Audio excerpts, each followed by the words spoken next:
안녕하세요. 저는 김영한 목사라고 합니다. 한국 교회와 중독 사회를 어떻게 섬길까 고민하면서 살아가고 있는 그런 목사입니다. 만나서 반갑습니다.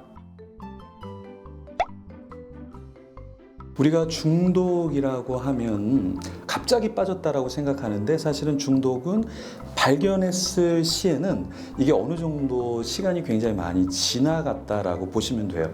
그러면 중독되었다라는 것을 우리가 어떻게 알 수 있냐면, 사실은 중독에 빠졌다라는 세 가지를 일단은 아시면 좋을 것 같아요. 첫 번째는 습관이 있어야 돼요. 습관. 그러니까 예를 들어서 담배를 한번 펴봤다, 이걸 우린 중독이라고 하지 않고 뭐라 그래요? 이건 담배를 피워봤다라는 경험이라고 얘기하잖아요. 근데 술을 어제도 마시고 오늘도 마시고 내일도 마시고 모레도 마시고 계속해서 마시면 그건 중독됐다라는 거예요.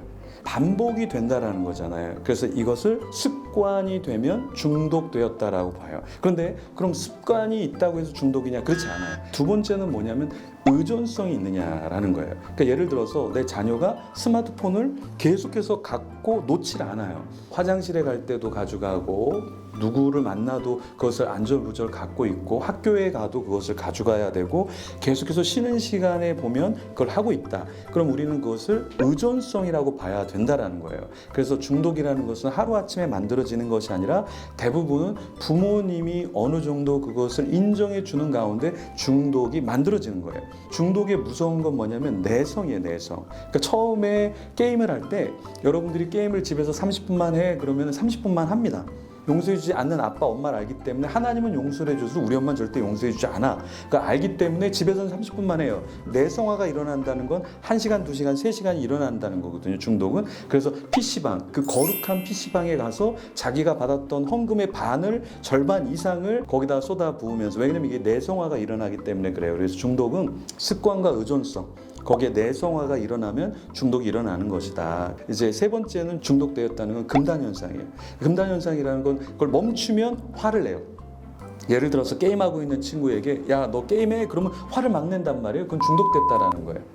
그래서 우리가 중독이라는 것은 가정에서 부모의 허락하에서 내성화가 일어나면서 중독이 깊이 있게 들어간다라는 겁니다. 그래서 여러분들이 중독에 빠졌는가는 일단 세 가지. 첫 번째는 습관적으로 계속 반복하는가. 두 번째, 의존성이 있는가. 세 번째, 멈추지 못하는 금단 현상이 있는가. 그러면 이것이 중독되었다라는 거예요. 그러면 중독에 대한 해결 방안은 무엇이냐? 거꾸로 되짚으면 돼요.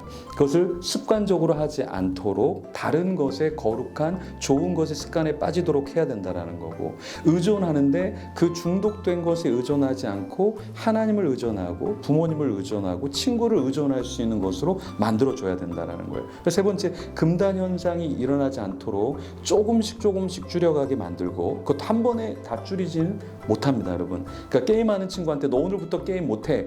그럼 못하는 것 같지만 거룩한 PC방으로 다시 달려가십니다. 그리고 부모님이 잠자는 시간 다시 일어나서 어떻게 해서라도 그것을 한다라는 거예요. 이 사람들은 그것을 소중히 여기기 때문에 부모님의 한두 마디에서 금단 현상이 끊어지지는 않는다. 그래서 그러한 방식으로 하나하나 단계를 다시 되짚어가서 중독에서 진단을 하고 빠져나올 수 있도록 도와야 된다는 것을 아시면 좋겠습니다.